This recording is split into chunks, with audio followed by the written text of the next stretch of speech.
I think Elizabeth makes all of the points that are very, very true. Our plan is we've tried to make it such that we delay the action. We've had some success in that. We're continuing to delay it even further. The problem with it is you get in a situation where it's all pain and no gain.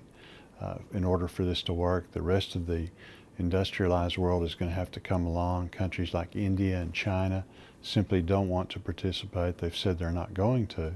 And so even if you do it, it's not going to make any difference. We want a world where the air is clean, and yet you have to use science, you have to use common sense, you have to measure the economic impact. And right now, those things simply aren't being done. So my concern is jobs, jobs, jobs. And in raising electricity rates really significantly, you run into a situation, how can we compete with other countries that aren't participating? And then again, that's going to cost jobs.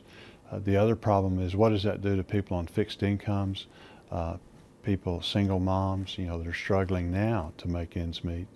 So we're going to work really hard to try and push back on the regulation.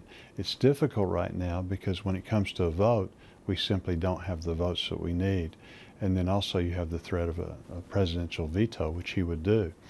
So hopefully we'll get some more conservative votes in the future.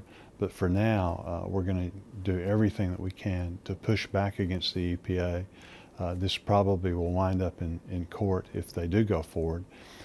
The other thing that's so important is that, as Elizabeth has done, she's contacted us. She's talking to her neighbors about this.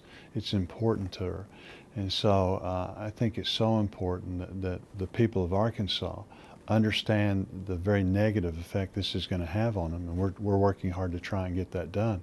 But also it's important that they voice their opinion, to the congressional offices, to their Senate offices, and to the president about the fact that this is something that we certainly understand that it would negatively impact the hardworking people of Arkansas.